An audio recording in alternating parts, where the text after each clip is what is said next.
আসসালামু আলাইকুম। তোমাদের সামনে নতুন একটা ভিডিও নিয়ে এসেছি।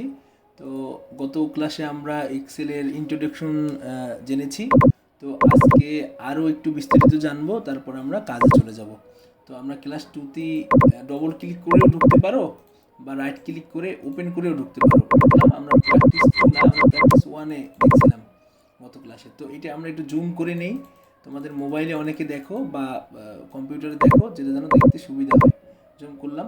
তো দেখো, এক একটা সেল কিন্তু এক একটা নামের, এক একটা সেল কিন্তু এক একটা ভিন্ন ভিন্ন অর্ডার মেনটেন করে। হ্যাঁ, যেমন কলামের এবং রোর নামের উপর ডিপেন্ড করে। দেখছো, উপরে কলাম সি এবং পাশে কিন্তু রোয়ের নাম্বার।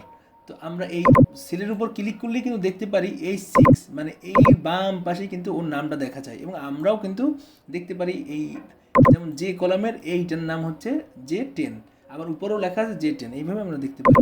এখন আমাদের কথা হচ্ছে এই যে উপরে wrap text. What is wrap text? দেখো, তুমি যদি কোনো লেখা লেখো, বাংলাদেশ ইজ আওয়ার এমওটিএসইআর মাদার ল্যান্ড। দেখছো, ইসটা ছোট হাতের হবে। Bangladesh is our motherland. এখন দেখো, এইটা সির মধ্যে ঢুকে গেছে, ডির মধ্যে ঢুকে গেছে। তুমি চাইতেছো এইটা সি এবং ডির মধ্যে ঢুকবে না। এটার সাপেক্ষে অটোমেটিকলি জায়গা করে নেবে। এখন যদি বি আর সির মধ্যে যে দাগটা আছে, এইখানে যদি আমাদের এই মাউসের কার্সন নিয়ে যাই, মাউসের যদি কার্সন নেই, তখন দেখতে পারবা যে একটা প্লাসের মতো চিহ্ন আছে। এখানে যদি আমি লেফট ক্লিক পরপর দুইবার ক্লিক করি, তখন কিন্তু ওর, দেখছো, দুইবার ক্লিক করার সাথে সাথে ওর সাপেক্ষে জায়গা লেফটে নিয়ে গেছে, রাইটে নিয়ে গেছে। ওই কলামটা বড় হয়ে গেছে। আবার কন্ট্রোল জেড দিই, আবার আগের মতো হয়ে গেছে। আবার ডবল ক্লিক করি, আবার বড় হয়ে গেছে। আবার কন্ট্রোল জেড দিই, ছোট হয়ে গেছে। দেখছো? এখন তুমি চাইতেছো না, লেফটে বড় হবে না, নিচে নিচে বড় হইতে চাই। আমরা নিচে বড় করতে চাই। লেফটে যে সি আছে, ওই সির মতোই থাকবে। তখন আমরা র্যাপ টেক্সটে ক্লিক করব। তখন দেখো, র্যাপ টেক্সটে যখনই ক্লিক করছি, তখনই কি হলো, সাথে সাথে নিচে জায়গা করে নিল। এখন এটা মাঝে আমি অ্যালাইনমেন্টে দিলাম, মাঝে চলে আসলো। এখন তোমাদের সমস্যা হবে কি, কন্ট্রোল জেড দ্বারা আমরা আবার পিছনে চলে গেলাম, এইভাবে তো ছিল। তোমাদের সমস্যা হবে কি, তোমরা ডবল ক্লিক করলা বা লেখার পরেই এই উপরে ক্লিক করতে যাবো র্যাপ টেক্সট, কিন্তু হবে না। কেন হচ্ছে না? সব উজ্জ্ব হয়ে আস, মানে কিছু দেখা যাচ্ছে না। যখন তুমি কোনো সেলের মধ্যে কন্টেন্ট লিখবা, তখন কিন্তু সেইটার মধ্যে কাজ, শুধু কন্টেন্ট লেখা ছাড়া অন্য কোনো ডিজাইন করতে পারবে না, অন্য কোনো ফর্মুলেশন তুমি ব্যবহার করতে পারবে না। কেন পারবে না? কারণ হচ্ছে সেল শুধু কন্টেন্ট লেখা যায়, আর সেলকে যখন ডিজাইন করতে হয়, তখন ওর উপরে শুধু একটা ক্লিক করা লাগে, মানে ওর ভিতরে না। এই যেমন ভিতরে চলে গেছি, ভিতরে না, তুমি বাইরে দিয়ে একটা শুধু ক্লিক করলে এখন কিন্তু করতে পারতেছো। কিন্তু ভিতরে যখন চলে যাবা, তখন কিন্তু সব হাইট হয়ে আসে। দেখছো? তো এইটাই হচ্ছে র্যাপ টেক্সট। তো র্যাপ টেক্সটটা আমরা খুলে ফেললাম। এখন মনেই হইতে পারে যে চলো, আমাদের এটা দরকার নাই।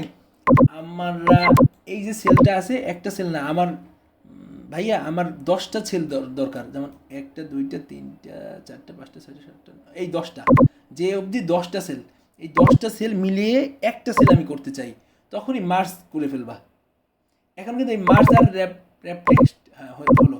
তো এখন এই 10টা সেল মিলিয়ে একটা সেল বানাই ফেললাম আমরা। তো কীভাবে বানালাম? কন্ট্রোল জেড, আবার আবার দেখো, কন্ট্রোল জেড, এই যে ধরলাম, ধরে লেফট বাটন ক্লিক করে চেপে ধরে এনে আই অবধি, যে মানে যেখানে তোমার দরকার, আবার নিচে আনলাম, এই অবধি এনে মার্জ অ্যান্ড সেন্টার করলাম। এখন আমরা কি করব? এই যে লেখাটা দেখো, এখন লিখলে সব নিচে আসে। নিচে না, আমি উপরে চাই, কিন্তু এটা তো এখন কাজ করতেছে না। তাহলে আমরা কি করব? একটু নিচে ক্লিক করে আবার উপরে গিয়ে, মানে নিচে ক্লিক করে পাশে এনে শুধু উপরে একটা ক্লিক করলাম, মানে ভিতরে না, ভিতরে কন্টেন্ট লিখবো না, শুধু একটা উপরে ক্লিক করে মাঝে ক্লিক করলাম, মানে উপরের দিকে ক্লিক করলাম। এখন কিন্তু মাঝ দিয়ে আসবে। কন্ট্রোল অল্টার বি লিখি, কন্ট্রোল অল্টার, আমি একটু এই তো, এটা 17 MJ, এখানে আমি একটু বাংলা লিখি তোমাদের, ইংলিশ করি।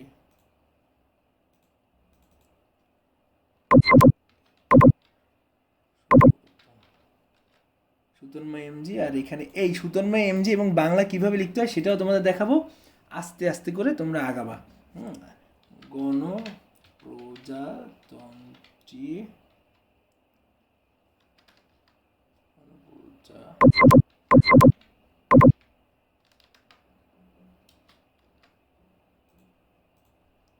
প্রজা নয়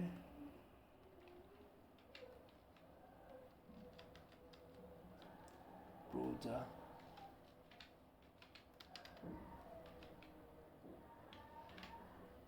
গণপ্রজাতন্ত্রী বানানোটা হচ্ছে না, গণপ্রজাতন্ত্রী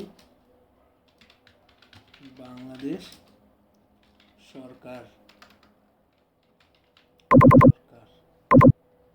এখন দেখো আমি নিচের লাইনে লিখতে চাই, নিচে এন্টার দিলেই কিন্তু অন্য লাইনে চলে যায়। আমরা কি করব, অল্টার চেপে তারপরে এন্টার দেবো, অল্টার চেপে এন্টার দিলাম, তখন নিচে চলে আসো। অল্টার চেপে এন্টার দিলেই কিন্তু নিচে চলে আসবে। বাংলাদেশ সরকার, মালিবাগ, ঢাকা 1214। এইভাবে কিন্তু আমরা একটা বর্ডার দিয়ে দিলাম, অল বর্ডার। এইভাবে কিন্তু আমরা একটা ডকুমেন্ট আকারে লিখতে পারি। গণপ্রজাতন্ত্রী কেন আসলো না, গণ নয় বসন্ত তয়রের,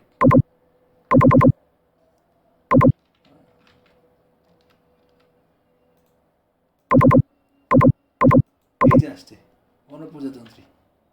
গণপ্রজাতন্ত্রী বাংলাদেশ সরকার। তাও আমার মন মতো হলো না। যাক, এখন আমরা কিন্তু দেখলাম মার্জ অ্যান্ড সেন্টার কীভাবে করতে হয়, র্যাপ টেক্সটটা কীভাবে করতে হয়। তোমাদের যদি কোথাও বুঝতে সমস্যা হয় অবশ্যই আমাকে কমেন্টে জানাও।